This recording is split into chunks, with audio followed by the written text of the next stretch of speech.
안녕하세요. 쇼파를 보는 자입니다. 오늘은 어떤 영화라고 특정한 영화의 제목은 아니지만 되게 이제 악당과 이제 착한 자가 싸우는 그런 영화의 일반적인 이야기를 잠깐만 나눠보고자 합니다. 악당의 경우를 보면은 악당은 주로 사용하는 단어가 내가, 나는, 나 혼자서 이런 단어를 주로 쓰죠. 이 권력은 나 혼자서, 이것은 나만, 이것은 내가 해야 돼, 이렇게 말을 합니다. 그런데 이제 착한 사람들의 말을 들어보면 대개는 우리가 또는 함께 그리고 모두 그리고 힘을 합쳐서 이런 말들을 쓰죠. 그래서 우리는 살아가는 중에 항상 평탄한 길만 있지는 않습니다. 인생은 굴곡이 있다고 하죠. 그래서 평탄한 길이 있는가 하면 내리막길도 있고 올라가야 되는 길도 있고 그렇습니다. 그래서 내가 지금은 생활이 여유롭고 어떠한 건강상의 문제가 없을지라도 앞으로 언젠가는 나에게 경제적으로 어려운 때도 올 것이며 또는 마음적으로 심히 고통받는 때도 있을 것이며 건강상에 심각한 문제가 있을 때도 있다는 겁니다. 반드시 온다는 겁니다. 이게 인생인 거죠. 그래서 그런 것을 피해갈 수 있는 이들은 아무도 없는 거고요. 그런데 인생을 살아가는 중에 아까 악당이 이야기했듯이 나 혼자만 이라고 생각해서 내 인생이기 때문에 나 혼자서 내 인생을 지키겠다 라고 생각하는 그런 분들은 장차 고난이 왔을 때 어느 누구도 그를 도와주려 하지 않을 것입니다. 왜냐하면 그가 여유 있고 건강이 있을 때 부족한 자나 아픈 자를 돌본 기억이 없기 때문이죠. 자신의 여유가 있을 때 여유 있지 못한 이들에게 그 여유를 어떠라면 모르겠지만 자기 혼자만 자신만의 즐거움과 자신만의 그 쾌락만을 위해서 살아온 사람은 어느 누구에게도 그런 기쁨을 나눠줘 본 적이 없습니다. 그렇기 때문에 그 주변 사람 또한 그에게서 받아본 적이 없기 때문에 우리는 그러죠. 사랑을 받아본 자가 사랑을 베풀 수 있습니다. 내 주머니에 돈이 있는 사람만이 돈을 사람들에게 나눠줄 수 있고요. 인심은 곳간에서 난다고 하죠. 곳간을 말하는 것은 곳간은 무엇이 채워져 있을 때 거기에서 채워져 있는 것으로 인해서 인심이 난다고 합니다. 그러니까 주변 사람들이 나에게서 무언가 도움을 받은 기억이 있다면 그 과거의 사실이 있다면 그것으로 인해서 내가 어려움을 당했을 때 나에게 도움을 줄 수가 있는데 그런 기억이 없어요. 내가 나 혼자만 살았어요. 나 혼자만을 위해서 살았고 나 혼자만의 즐거움을 위해서 살았습니다. 그러면 고난이 왔을 때 어느 누구도 나를 도와주지 않습니다. 이것이 아까 말했던 영화상에서 악한 자의 모습과 같습니다. 자기 혼자만 잘 살고 자기 혼자만 건강하려고 자기 혼자만 즐거움을 누리겠다고 생각하는 그 자는 악당은 항상 혼자 합니다. 악당은 팀을 이루지 않습니다. 팀을 이루는 것 같지만 결국은 욕심이 더 생겨나서 같은 팀조차도 서로 신뢰가 없기 때문에 서로가 서로를 없애고 자기 혼자만 모든 것을 독차지하려고 하죠. 그래서 악당의 대명사가 현실화될 때 그것을 우리는 독재라고 합니다. 나만 할 수 있어. 나만 이 정책을 추진할 수 있고 나만 이걸 개혁할 수 있어. 다른 사람은 할 수 없어. 라고 말을 합니다. 우리가 생활 속에서의 모습이 한 번 또는 두 번만 넘겨서 생각하면은 그게 옳은지 그른지 우리는 알 수 있으리라 봅니다. 하지만 우리가 영화 속의 착한 사람들의 모습을 보면은 내가 하지 못하더라도 다른 사람이 하는 것을 나는 도울 수 있어. 도움이 된다는 거죠. 그로 인해서 우리가 함께 이루어나가는 겁니다. 그것을 조화라고 말하고, 이 조화는 밸런스 안에서 이루어집니다. 그렇기 때문에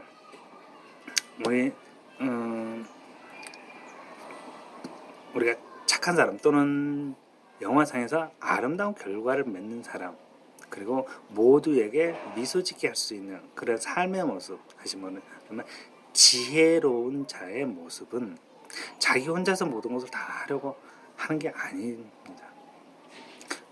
서로가 각자 가지고 있는 다양한 재능들을 인정하고서 인정된 그 재능 안에서 서로가 최선을 다해 한 가지 목표를 향해 이들이 합력할 때, 합심하는 거죠. 그럴 때 그 큰 일이 감히 이룰 수 없을 거라 생각했던 큰 일을 이룰 수 있게 됩니다. 이게 지혜로운 자의 모습입니다. 가정에서 아버지가 너희들은 내 말만 따라, 내가 시키는 대로만 해. 아내에게도 당신이 뭘 알아? 당신은 내가 하는 말만 듣고 따라서 해. 라고 독재의 모습을 보인다면 그 가정의 결말은 어떻게 될까요? 영화 속의 장면과 다르지 않으리라 생각할 수 있겠습니다. 그런데 아버지지만, 야, 우리 집에 어떤 문제가 생겼어. 당신도 이리 오고 아이들도 이리 와봐라. 우리가 함께 의논을 해보자. 우리의 생각은 나이가 다르지만 우리는 각자 생각할 수 있는 존재로서 그 생각은 모두 다 귀중한 거야. 우리가 생각을 합쳐서 이 난국을 헤쳐나가보자. 우리가 토의해보자. 대화를 나눠보자. 라고 한다면 그 가정은 그 대화하는 인격적인 분위기 가운데서 어려움을 헤쳐나갈 수 있는 그러한 지혜로운 방법을 찾게 될 것입니다. 왜냐하면 서로가 서로를 인격적으로 대할 때 거기에서 시너지 효과 또는 물리학적으로 사용할 단어로는 공명 효과가 나타나기 때문입니다. 이 공명 효과는 우리가 계산상으로 이론적인 계산상으로 얻을 수 있는 그런 효과가 아닙니다. 이것은 창조주께서 서로의 뜻이 합쳐질 때, 그때 합쳐진 자들의 한에서만 주어지는 보너스 효과, 보너스적인 극대 효과가 공명 효과입니다. 우리는 사회적으로 아니면 국가 정책적으로도 이 정책을 수립하는 이들이 기획하는 단계에서 항상 쓰는 단어들이 있습니다. 그게 어떤 시너지 효과를 일으키겠다 하는 겁니다. 근데 시너지 효과를 일으키겠다 하면서 행동은 나만 할 수 있어 라고 말을 하죠. 당신들은 못해. 나만 할 수 있어. 그러니까 내가 선출이 돼야 돼. 이렇게 말하는데요. 그러기보다는 나에게 기회가 된다면 제가 하겠습니다. 그러나 나에게 기회가 되지 않는다면 다른 사람의 기회가 됐을 때 제가 그 사람이 그 일을 할 수 있도록 최선을 다해 돕겠습니다. 이와 같은 마인드가 좋지 않을까요? 나 아니면 안 되기 때문에 저 사람이 당선되면 난 저 사람이 당선되는 것은 반대해야 돼. 이건 정치적인 노름이지 우리가 지혜로운 자의 모습이라고 할 수는 없다 하겠습니다.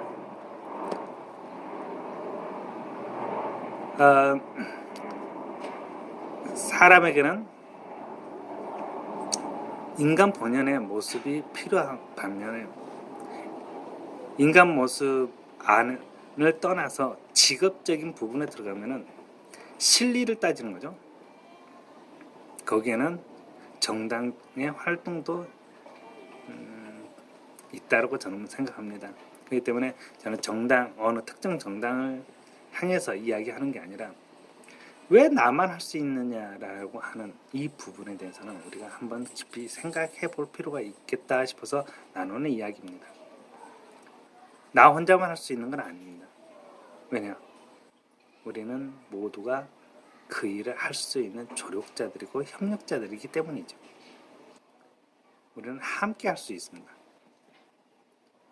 그래서 가정에서 아버지가 자기 혼자만의 목소리를 내고 어느 누구도 너희들은 할 수 없어, 나만 할 수 있어라고 말을 한다면 이건 독재입니다.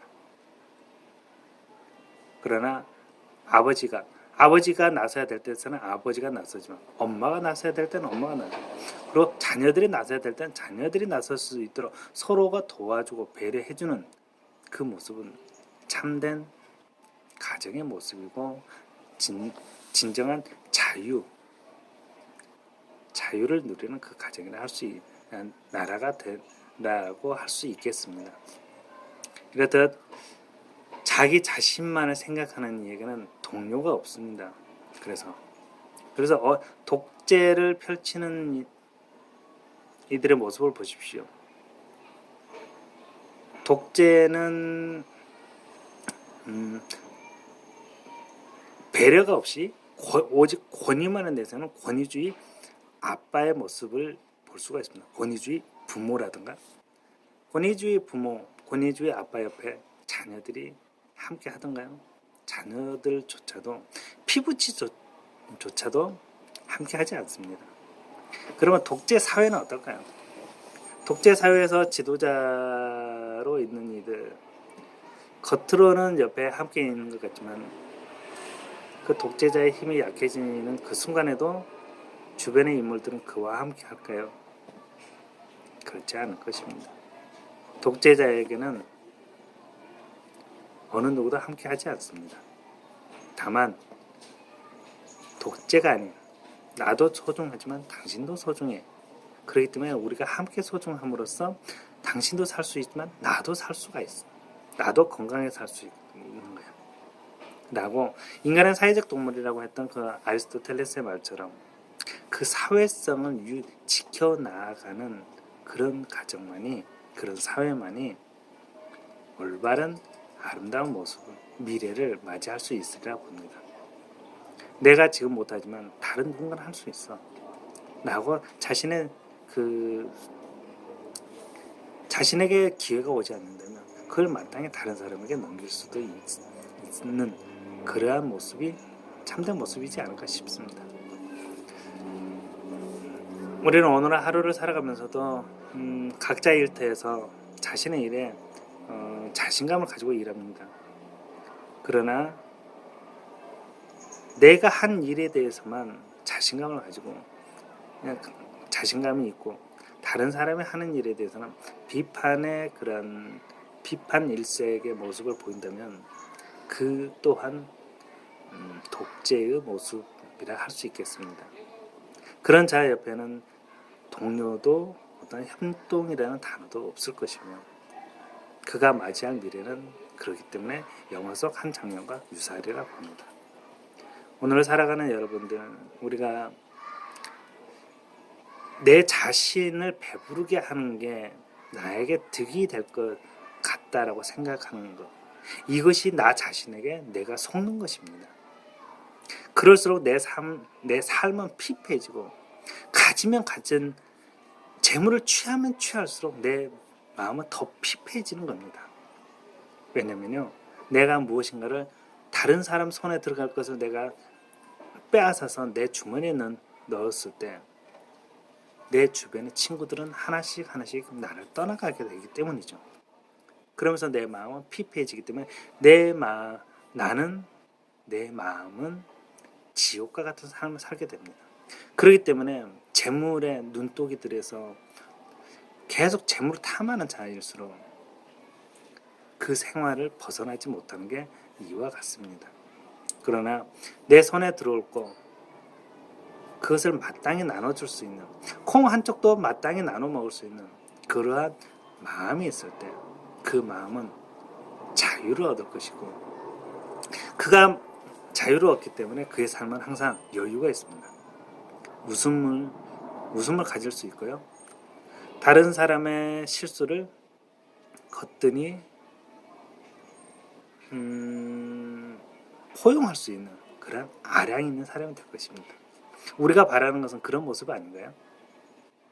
우리가 바라는 정치인들의 모습도 그렇고요, 왕도 정치라고 하죠. 공자 그리고 또 맹자께서 말했던 그런 정치. 지도자는 인정의 마음을 가지고 지혜를 다하여서 가르친다.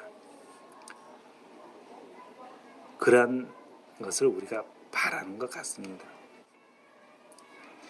힘으로써 나라를 다스리는 게 아니라 우리는 따뜻한 마음, 인간적인 마음과 그리고 그러한 것들을 헤아릴 수 있는 이치를 아는 지혜로서 국정을 다하는 그런 사회를 바라고 있죠. 오늘도 그런 하루가 될 수 있기를 우리 자신을 향해서 우리가 칭찬할 수 있는 너 스스로 왕도 정치를 할 수 있었기에 나는 너를 칭찬해 라고 할 수 있는 그런 하루가 되길 바라며 그런 대한민국이 될 수 있기를 바랍니다. 여기까지 마치겠습니다. 감사합니다.